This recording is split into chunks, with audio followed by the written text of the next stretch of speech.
Bismillahirrahmanirrahim. Assalamualaikum warahmatullahi taala wabarakatuh. Tuan-tuan, kita berjumpa sekali lagi hari ini 13 September 2020. Mengenai hari ini saya ingin berkongsi sedikit mengenai perjalanan market structure SNR dan juga SND. Okey. Tak nak buat mapping pun actually hari ni, tapi kita just mengulang kaji sahaja perkongsian daripada saya untuk mencari arah perjalanan market berdasarkan pergerakan market structure, support and resistance, supply dan juga supply and demand. Okey. Okey, seperti biasa, selalunya saya gemar untuk mencari arah perjalanan market berdasarkan time frame weekly. Okey, kalau tuan-tuan biasa melihat video-video perkongsian saya, kebiasaannya saya akan lebih gemar untuk concentrate ataupun memberi penumpuan kepada setup weekly untuk mencari potensi re-entry di weekly. Okey, dan di weekly. Okey. Itu yang pertama, kita boleh melihat berdasarkan bacaan BBMA di time frame weekly. Kita juga boleh membuat analisa berdasarkan penggunaan market structure ataupun naked chart especially untuk mencari arah potensi perjalanan market di weekly untuk sepanjang minggu hadapan. Okey? Itu yang pertama. Okey, yang keduanya, kita buka contoh pair GBP USD. Okey, kalau tuan-tuan lihat di time frame weekly, kita melihat ada sebatang candle. Okey, ada sebatang candle bearish engulfing yang kalau kita lihat di sini, okey, kalau tuan-tuan perhatikan di sini, kita melihat kalau ikutkan this particular bearish candle, okay, this particular bearish candle, dia telah pun mematikan, okay, dia telah pun mematikan sebatang bullish candle di sini, okay, sebatang bullish candle di sini. So kita marking bullish candle ini, kita marking. Okay, so kalau kita lihat di sini, okay, bullish candle ini ialah zone IB, zone IB. Kalau berdasarkan FMCBR, ini kita panggil sebagai zone IB. Zone IB untuk kita sell. Okay, zone IB untuk kita sell. Di sini merupakan zone IB untuk kita sell. Okay, zone IB. Dalam masa yang sama, kita boleh perhatikan bahawasanya CB1 pun di weekly, ya tuan-tuan, CB1 di weekly telah pun berjaya dipecahkan. CB1. Okay, ini adalah CB1. Di mana di sini ya, zone CB1-nya. Okay, so CB1 di weekly telah pun berjaya dipecahkan dan dalam masa yang sama telah berlakunya satu bearish engulfing yang berjaya mematikan this particular bull candle dan juga telah pun berjaya break this particular CB1. Okay, so secara logiknya kita boleh melakukan satu penarikan Fibonacci. Okay, so kita tahu bila mana CB1 tu pecah, kita CB1 break ataupun breakout CB1 memberi kita signal berlakunya pertukaran trend. Okay, so jangkaannya untuk di weekly lah untuk mencari zone 161. Okay, 161. Potensi target kita ialah untuk mencari zone 161. Okey. Okey. So di sini kita tahu untuk weekly perjalanan pada minggu lepas, dia telah memberi kita satu signal bahawasanya signal itu membawa kita kepada jatuhan. So jatuhannya kita anggarkan ataupun kita projek kita punya jatuhan di sekitar zone 161, which is di sini. Okay. Zonnya ialah di sekitar 161. Kenapa? Kerana ini ialah jatuhan, kalau kita lihat, ini jatuhan bersama dengan pemecahan zone CB1. Okay, di sini. So, kita boleh project, kita punya jatuhan dan kita anggarkan jatuhan itu akan berada di sekitar zon 161. Okey? Okey. Itu berdasarkan di weekly. So di weekly kita sudah lihat ada potensi jatuhan. Okey, kita lihat ada potensi jatuhan di weekly. So sekarang ini kita akan filter di lower time frame. Okey, kita akan filter di lower time frame. So cuba kita lihat apa yang sedang berlaku di daily. Okey, ini adalah di daily, tuan-tuan. Okey, dah.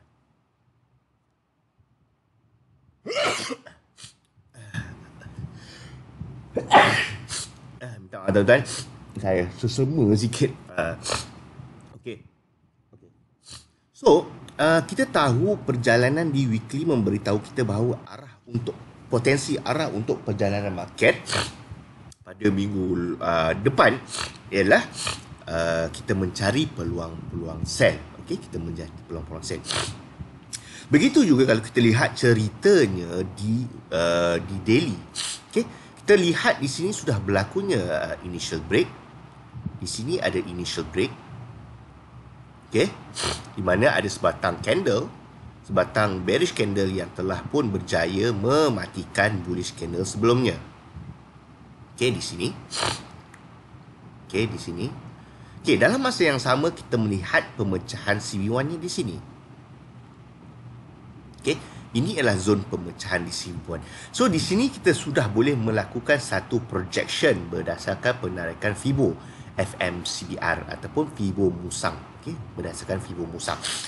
So, berdasarkan penarikan Fibonacci, kita melihat bahawasanya kawasan 161 ataupun zon 161 telah pun berjaya dipecahkan. Okey, kita melihat ada sebatang bearish candle di sini yang telah berjaya memecahkan zon 161. So, kita tahu potensi market setelah berlakunya pemecahan zon 161 akan mencari 261. Itu ialah SOP-nya. Sekiranya berlaku pemecahan di setiap level, kita akan mencari peluang untuk entry dan targetnya ialah di level yang seterusnya. Kalau di sini kita melihat zon 161 telah pun pecah. So, target potensinya perjalanannya kita akan mencari di sekitar 261, which is di sini. Okay, which is di sini. Okay, itu asas perjalanan market yang perlu kita tahu. Seperti mana sekiranya berlaku pemecahan di setiap level, kita akan mencari peluang-peluang entry untuk mengikut arus perjalanan seterusnya. Okey, untuk mencari arus perjalanan seterusnya. Okey. Okey, seterusnya kita akan cuba untuk melihat ke manakah potensi-potensi setup yang akan memberi kita peluang-peluang entry untuk kita mencari peluang-peluang sell. Untuk kita mencari peluang-peluang sell. Kalau berdasarkan penarikan trendline, kalau tuan-tuan perhatikan di sini, saya cuba untuk melakukan satu penarikan trendline. Okey, saya menggunakan penggunaan line chart. Okey, so di sini dalam masa yang sama kita melihat di sini telah berlakunya satu pemecahan. Okey, satu pemecahan trendline di sini. Okey, kita melihat satu pemecahan trendline di sini. So saya boleh tulis sedikit. Dekat sini kita break zone 161 dan dalam masa yang sama dia juga break trendline. Okey, di sini.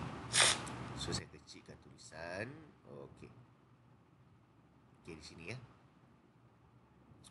Saya kecilkan sikit lagi.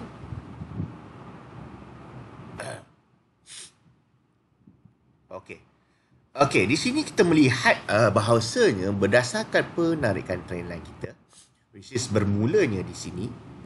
Okey, bermula di sini dan ini adalah antara zon-zon terendah dan kita melihat telah berlakunya satu pemecahan di sini. Di mana satu candle bearish ini telah pun memecahkan zon trendline, dan dalam masa yang sama candle yang sama juga telah memecahkan zon 161. So kita tahu bahawa kekuatan market untuk terus turun itu masih ada. Okay? Ataupun kita boleh mengatakan bahawasanya di sini sudah berlakunya satu pertukaran trend daripada uptrend to downtrend. Kerana apa? Kerana trend line ini secara automatik ni kalau kita boleh definisikan ia sebagai ialah support and resistance yang bergerak. So this one is zone support. This one ialah zone support. Kalau kita lihat pada pertama kali dia test, dia reject, dan candle yang kedua di daily dia berjaya break. So sekarang ni kita hanya mencari peluang-peluang kita untuk mencari entry sell. Kerana apa? Kerana kita tahu bila berlakunya breakout, price akan cuba untuk retest balik, and then baru kalau tidak berjaya break, dia akan retest. Kalau dia berlakunya rejection, kita akan follow untuk mencari peluang-peluang sell. Okay? Okay, clear Okay.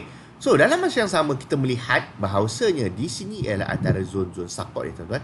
Zone-zone support. Okay. Di sini ialah zone-zone support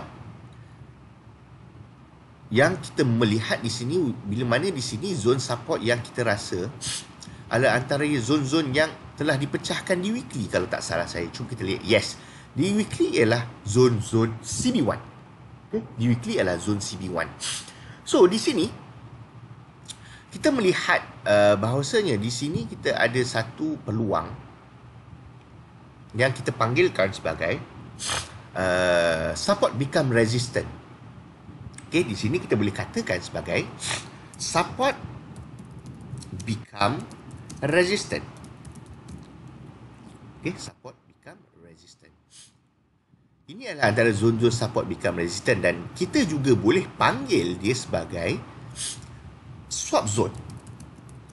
Swap zone tu technically ialah support become resistant lah. Ataupun CB1 weekly. Ini adalah antara zone-zone CB1 weekly. Okay, kita melihat di sini. Okay, di sini. So, zone CB1 untuk weekly. Okay. Okay. Jelas Okay, satu persatu kita kupas hari ini Okay, so dalam masa yang sama kalau kita lihat structure marketnya di sini ialah antara support, di sini ialah support, dan di atas ini ialah resistant. Okay, di atas ini ialah resistant. So kita membincangkan tentang pergerakan support and resistance, pergerakan market structure. Market structure membentuk support and resistance, dan di dalam support and resistance kita ada supply and demand. Okay, kita ada supply and demand. Okay, itu yang pertama. So, kita melihat bahawasanya zone-zone support ini telah pun berjaya dipecahkan. Okay, telah berjaya dipecahkan, dan sekarang ini support ini berfungsi sebagai resistance. Okay, dia berfungsi sebagai resistance. Okay, kita cantikkan sikit. Okay, kerana kita tahu di sini ialah antara zone CB1 di weekly yang telah pun berjaya dipecahkan, dan ini bertindak sebagai swap zone. Okay, bertindak sebagai swap zone. Okay, so kita melihat di sini sebagai resistance, ini pun bertindak sebagai resistance. So di mana supportnya? Support yang terdekat berada di sini. Okay, berada di sini, dan juga berada di sini, dan juga berada di sini. Okey, support-support yang terdekat. Okey, support-support yang terdekat berada di sini dan juga di sini. Okey, berada di sekitar kawasan ini. Sekejap saya tukar color biar nampak cantik sedikit. Okey. Okey. So, sekarang ini kita tahu pemecahan telah berlakunya di sini. So, sekarang ni kita anggarkan market akan cuba untuk mencari potensi pergerakannya. Kita anggarkan berada di sekitar, akan mencari zone 261. Okey, itu rule-nya. Target kita ialah untuk mencari di sekitar zone 261 di sini. Okay. Target kita berada di sini. Dalam masa yang sama kita ada satu zone support di sini ataupun zone SNR di sini. Okay. Kalau tuan-tuan perhatikan di sini adalah berlaku satu pergerakan. Market membuat high, market membuat low, dan kemudiannya market membuat higher high. Okay, higher high. So secara teknikalnya resistance berada di sini dan supportnya berada di bawah ini. Supportnya berada di bawah ini. This is zone support. Okay. Okay, 20. Okay. Okay. So, sekarang ini kita sudah ada satu what we call that, satu julat pergerakan harga di mana atas ini bertindak sebagai resistant. Okey, atas ini bertindak sebagai resistant dan di bawah ini bertindak sebagai support. Bertindak sebagai support. So, di antara pergerakan di antara support and resistance ini, kita boleh katakan sebagai zone-zone supply and demand. Okey? Zone-zone supply and demand. Maksudnya di sini ialah pergerakan sebarang movement di sekitar kawasan ini kita boleh panggil sebagai zone-zone supply and demand. So, di sini kita ada satu demand zone di sini. Demand zone. Okey. Di sini ialah demand zone ni, tuan-tuan. Ataupun kita panggil sebagai zone demand lah. Demand zone, zone demand ni kurang sama lah, tuan-tuan ya. Okey, di sini ialah demand zone. So, kita tukar color. Demand zone. Kita tukar kepada color biru. Dan di atas ini ialah technically ialah sebagai supply zone. Okey, kita tukar color, saya rasa pink, magenta should be okay. Okay. Support become resistant. Okey. Dan dalam mangsa yang sama dia fungsi sebagai supply zone. Supply zone. Okey. Supply zone. Okey. Shoot. Okey. So, sekarang ni kita sudah identify ini ialah low. Ini ialah high low. Ini ialah high low. Saya besarkan sedikit. Dan ini ialah higher high. Higher high. Okey. Cantik. Okey, cun. So, higher low ini bertindak sebagai support. Dan high ini bertindak sebagai resistant. Okey, bertindak sebagai resistant. Okey. So, sebarang pergerakan di antara support and resistant ialah zone-zone S and D. Sama ada demand zone ataupun supply zone. Okey, ataupun supply zone. Okey. Okey. So, dalam masa yang sama, sekarang ini kita lebih memberi penumpuan untuk mencari setup sell. Kerana apa? Kerana di weekly kita sudah tahu zon pemecahan CB1 di weekly sudah pun berlaku dan sekarang kita menjangkakan potensi pullback di weekly. Okey, kita menjangkakan potensi pullback di weekly. Okey.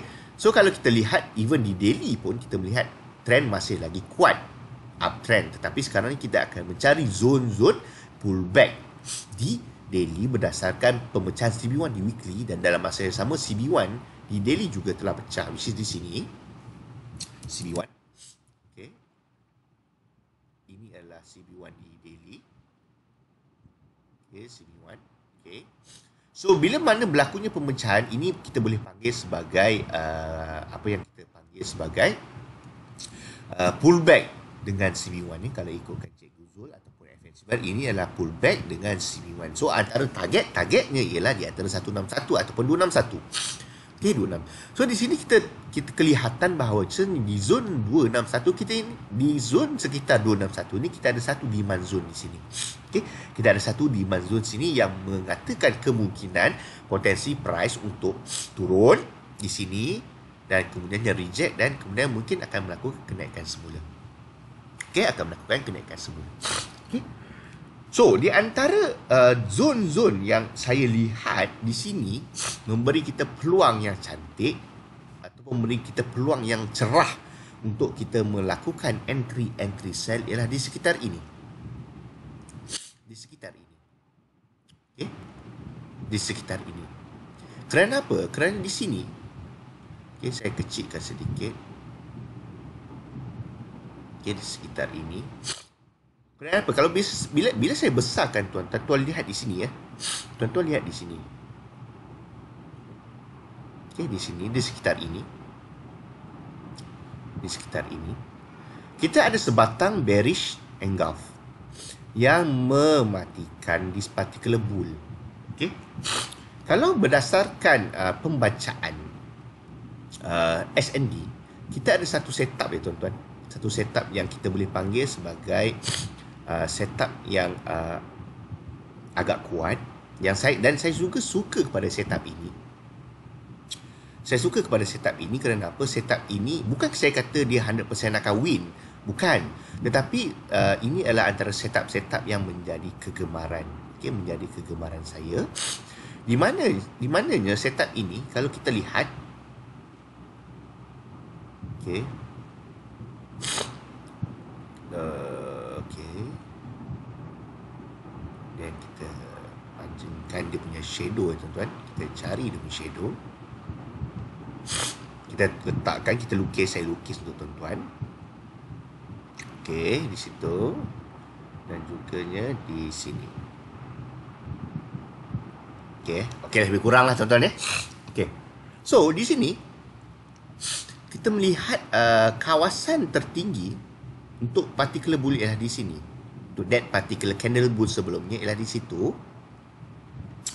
Dan juga kawasan terendahnya ialah di sini. Kawasan terendahnya ialah di sini ya, di sekitar ini.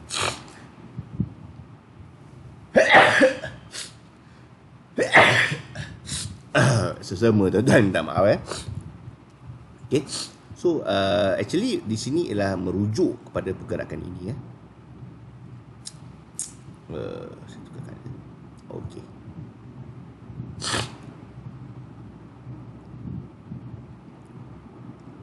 Okey.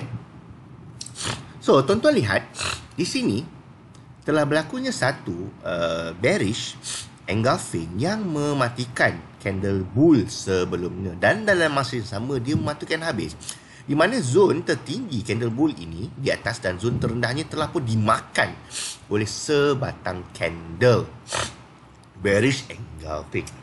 So antara setup yang menjadi kegemaran saya jugalah. So dalam masa yang sama kita melihat perkara ini berlaku di sekitar supply zone ataupun swap zone ataupun support become resistance ataupun zone distribuan di weekly. So di sini telah memberi kita confluence bahawasanya sekiranya price naik, retest this particular zone dan berlakunya rejection, saya kemungkinan besar akan mencari potensi posisi sell di sini untuk ikut arah perjalanan di weekly. Okey, arah perjalanan di weekly. Okey. Itu adalah antara potensi-potensi lah. Okey. So kita berbalik pada sini, dan di sini kalau tuan-tuan lihat, di sini sebenarnya kalau tuan-tuan kecilkan time frame, ini ialah setup QM di lower TF. Di lower TF. Ini kita panggil sebagai QM ataupun QM level lah di lower TF. Di mana? Di atas ini ialah QM level di lower TF. So tuan-tuan boleh buka lower TF untuk check balik kat mana actually QM level ni tuan-tuan ya, QM level. So kalau kita melihat perjalanannya seperti begini, market turun membuat high low, membuat high low, and then market naik untuk membuat high, and then kemudiannya market turun. Seperti itulah ya, lebih kurang lah tuan-tuan ya. Saya tukar color supaya buat nampak. Okey, kita tukar color, gerakkan dia, so kita boleh nampak sedikit.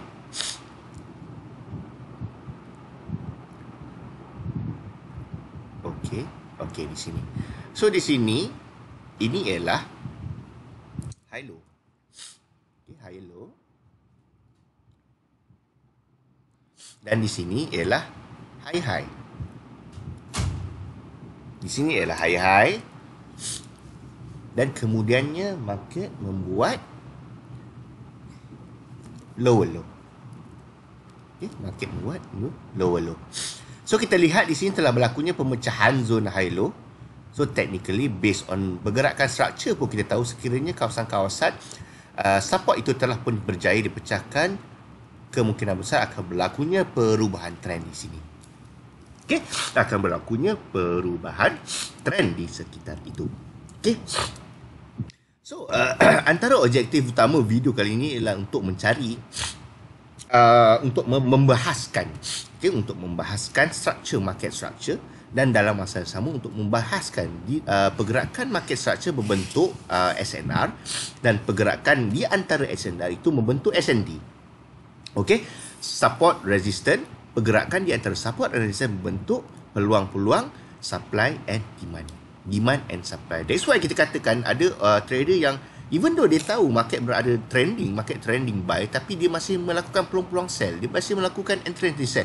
Kenapa? Kerana dia tahu di antara pergerakan support and resistance itu, di antaranya di tengah-tengah ni adalah ada zone-zone demand zone untuk dia buy ataupun supply zone untuk dia sell. Okey, supply zone untuk dia sell. So berdasarkan perkongsian ini, kita tahu bahawasanya kita tahu market trending, saya kecilkan, kita tahu trending market sekarang berada dalam keadaan buy semasa, ya, trending semasa. Okay, kita melihat di situ, di sini.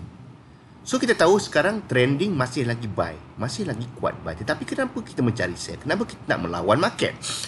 Kita melawan market kerana kita tahu di dalam pergerakan time frame besar, di time frame kecilnya ada buy and sell. Okey. So tak salah kita nak buy, tak salah kita nak sell, tapi kita perlu ada sistem. Kita perlu ada sistem kenapa kita nak buy, kenapa kita nak sell. Kita mesti ada reason untuk mencari peluang-peluang buy and sell. Okey? Okey. So berdasarkan time frame weekly dan daily, saya melihat saya lebih terarah ataupun tertumpu untuk mencari peluang-peluang sell. Kenapa? Kerana kita tahu di weekly sudah berlakunya pemecahan CB1. Okey, di weekly sudah berlakunya pemecahan CB1, dan di daily juga kita melihat zone-zone 161 telah pun berjaya dipecahkan. Dalam masa yang sama, ini particular trend line pun sudah pun berjaya di break. Okey, telah pun berjaya di break. And then this zone-zone support di daily sudah pun dipecahkan. Dan sekarang ini market sedang menuju ataupun potensi next target untuk daily, untuk pair GBP USD untuk di daily ialah untuk mencari zone di sekitar 261. Di sini kita melihat sudah ada satu potensi demand zone di sini. Okey, demand zone di sini. So resistannya di atas, supportnya di bawah. Di antaranya kita boleh mencari peluang-peluang buy ataupun sell melalui pemerhatian atau melalui penandaan supply zone dan demand zone. Okey, supply zone dan demand zone. So di antara di sini adanya juga kita boleh katakan support become resistant ataupun ada supply zone di sini dalam masa yang membentuk swap zone ataupun C1 weekly. Dan jikalau kita pecahkan, kalau kita lihat di sini, kita zoom in, di sini ada satu bearish engulfing. Okey, ada satu bearish engulfing yang memakan candle bull sebelumnya. Dia makan habis, open price dia telan habis, dan di sini kalau kita filter di lower TF akan membentuk QM level ataupun setup Quasimodo dalam SMD, di mana di sini kita melihat high low, higher high, dan this high low telah pun dipecahkan dan market membuat structure baru, which is lower low. Okey, so itu saja yang saya cuba kongsikan. Ini dalam masa yang sama, actually saya telah pun membuat mapping yang untuk pair GBP USD ini. Okay, saya telah melakukan mapping. Kalau kita lihat, cuba saya tambah Bollinger Band, tengok apa jadi. Okay, Bollinger Band. Okay. Okay, so kalau saya tambah Bollinger Band pun, kita lihat this particular bearish pun sudah break this particular lower BB, dan this one kalau ikutkan BBMA is momentum sell. Bila ada momentum sell, kita tunggu apa? Kita tunggu re-entry sell, tuan-tuan. Kita tunggu re-entry sell di mana? Di MA5, MA10 high. Okay. Okay. So, technically, saya telah pun melakukan mapping untuk pair GBP USD ni di time frame daily. So, perlu diingatkan bahawasanya perkongsian ini adalah untuk sekadar untuk memberi sedikit pertambahan perkongsian ilmu. Dan dalam masa yang sama, mapping yang telah saya buat ni adalah untuk mencari arah perjalanan market pada minggu hadapan. Ini hanyalah bersifat mapping sahaja, ya, bersifat mapping sahaja. So untuk mencari entry, kita perlulah tunggu signal dan setup. Bila sudah ada setup, barulah kita akan mencari entry-entry terbaik melalui penggunaan multi-time frame. Okey? Okey, sekian dulu perkongsian saya pada hari ini. Sekian, wassalamualaikum warahmatullahi taala wabarakatuh.